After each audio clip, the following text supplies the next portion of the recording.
Office সহায়ক পদে আপনারা যারা পরীক্ষা দেবেন তাদের জন্য আজকের এই ভিডিওতে থাকছে অফিস সহায়ক পদে পরীক্ষার সাজেশন, প্রশ্ন প্যাটার্ন এবং বিগত সালের প্রশ্ন নিয়ে অনেক কথা। আশা করি ভিডিওটি প্রথম থেকে শেষ অবধি দেখার চেষ্টা করবেন।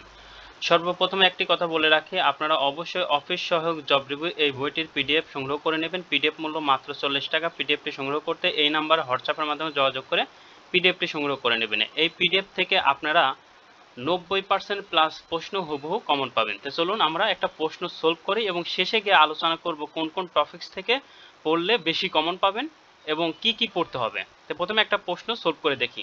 অফিস সহায়ক পদে শব্দ লিখুন। কুজন খারাপ লোক, করি হাতি, করি শামুক জাতীয় প্রাণীর কঠিন দেহাবশেষ। অর্থাৎ এটা ছিল সমার্থক শব্দ থেকে প্রশ্ন এসেছিল, যেটা এই বই থেকে পড়ে যেতে হবে। বাগধারাগুলো অর্থসহ বাক্য গঠন করুন। তাহলে বাগধারাগুলো এই বইটা থেকে খুব ভালো করে পড়তে হবে। তাসের ঘর ক্ষণস্থায়ী, হাতের পাঁচ শেষ সম্বল, ভূষণ্ডী কাক দীর্ঘায়ু ব্যক্তি। এক কথায় প্রকাশ করুন। এক কথায় প্রকাশ আসবে এই বইটা থেকে ভালো করে পড়ে যেতে হবে A to Z। আকাশে বেড়ায় যে খেচর, একই মায়ের পুত্র সহোদর, একই কালে বর্তমান সমকালীন। সন্ধি বিচ্ছেদ করুন। সন্ধি বিচ্ছেদ থেকে প্রশ্ন আসে, এই বইটা থেকে ভালো করে পড়ে যেতে হবে। জৈনিক জোন প্লাস এক জৈনিক, শয়ন সে প্লাস অন শয়ন, পুনরায় পুন প্লাস আয় পুনরায়। নিচের শব্দগুলো বিপরীত শব্দ লিখুন। তাহলে বিপরীত শব্দ থেকে প্রশ্ন আসে, এই বইটা থেকে পড়ে যাবেন। তীব্র মৃদু, ঐচ্ছিক আবশ্যিক, বিচ্ছেদ সন্ধি বা সংযোগ, বিচ্ছেদ সংযোগ বা সন্ধি। ট্রান্সলেট ইন ইংলিশ, ইংরেজিতে ট্রান্সলেট করতে হবে। তাহলে ট্রান্সলেশন এই বইটা থেকে ভালো করে পড়ে যেতে হবে। সে সাঁতার জানে না, he does not know how to swim. সে কি স্কুলে যাচ্ছে না, is he not going to school. আমি চা অপেক্ষা দুধ পছন্দ করি, I prefer milk to tea. Write the meaning and make sentence with following phrase and items. Item phrase থেকে প্রশ্ন আসে, আপনাদের এই বইটা থেকে ভালো করে আইটেম ফ্রেজ পড়ে যেতে হবে। মেক আউট মানে বুঝতে পারা, রেনি ডে মানে দুর্দিন, ইন দ্য লং রান অবশেষে বা পরিণামে।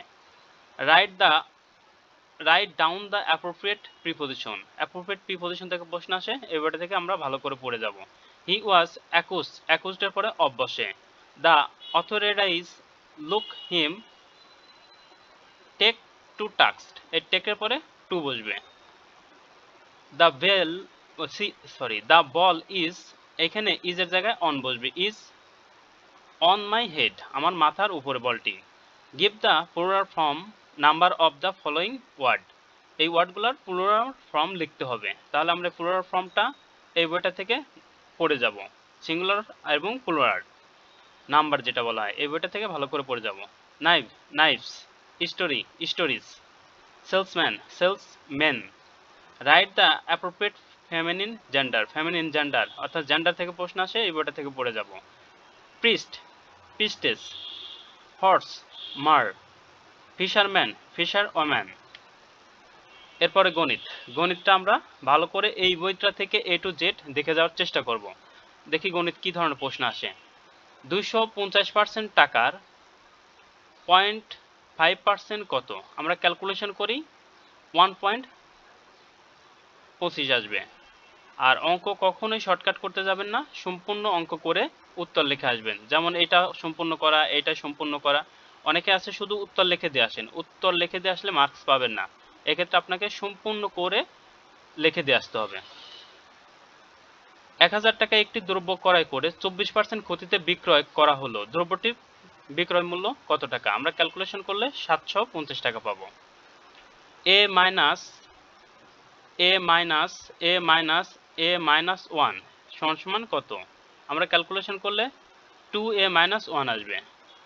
p-1/p সমান 8 হলে p স্কয়ার প্লাস 1 স্কয়ার এর মান কত? আমরা ক্যালকুলেশন করলে 66 আসবে। সাধারণ জ্ঞান, বাংলাদেশে ব্যাংকের গভর্নর কতজন? একজন। মোরা একটি ফুলকে বাঁচাবো বলে যুদ্ধ করি, গানটি সুরকার কে? আপেল মাহমুদ। বিপিএসসি এর পূর্ণরূপ কি? Bangladesh public service commission. বাংলাদেশের জাতীয় সঙ্গীতের গীতিকার কে? রবীন্দ্রনাথ ঠাকুর। স্বোপার্জিত স্বাধীনতা এর ভাষ্যকার কে? শামীম শিকদার। এই ছিল প্রশ্ন।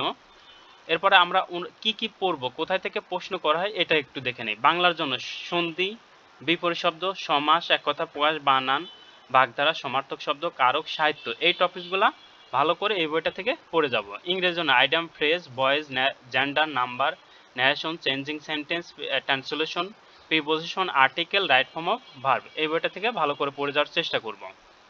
গণিতের জন্য অষ্টম শ্রেণীর গণিত এবং নবম শ্রেণীর গণিত যদি পারি ভালো করে দেখে যাব, আর যদি না পারি তাহলে এই টপিকসগুলো এই বইটা থেকে দেখে যাব। শতকরা, লাভ ক্ষতি, ঐকিক নিয়ম, সুদ কষা, ক্ষেত্রফল, অনুপাত, সমানুপাত, গড়, চৌবাচ্চা, শ্রুত বিষয়ক অঙ্কগুলা। আর বীজগণিতের জন্য উৎপাদক, মান নির্ণয়, লসাগু, গসাগু, এই বইটা থেকে ভালো করে পড়ে যাওয়ার চেষ্টা করব। এছাড়াও অন্যান্য বিগত সালের প্রশ্ন প্রায় সেম ক্যাটাগরি, সন্ধি থেকে প্রশ্ন আছে, তারপরে অনুচ্ছেদ লিখতে বলা হয়, correct the following sentence, correct করে ফলোইং সেন্টেন্সগুলো লিখতে হয়। আমরা এই বইটা থেকে ভালো করে A to Z দেখে যাব। ইনশাল্লাহ এই বইটা পড়ে গেলে আপনাদের অবশ্যই অবশ্যই পরীক্ষায় টিকতে পারবেন, এতটুকু নিশ্চয়তা আমরা দিতে পারি। আর লাস্টে একটি কথা বলে যাচ্ছি, আপনারা যারা খুব ডিপ্রেশনে আছেন, হতাশায় আছেন, হতাশ না করে মোটিভেশনাল যে কোনো একটা বই পড়েন, কাজে লাগবে। যেমন এই বইটি আপনারা যে কোনো লাইব্রেরি থেকে পড়ে এই বইয়ে যেভাবে বলা আছে সেভাবে যদি আপনার জীবনে প্রয়োগ করতে পারেন, আপনিও অবশ্যই সফল হবেন। সবার জন্য শুভকামনা রইল। আল্লাহ হাফেজ।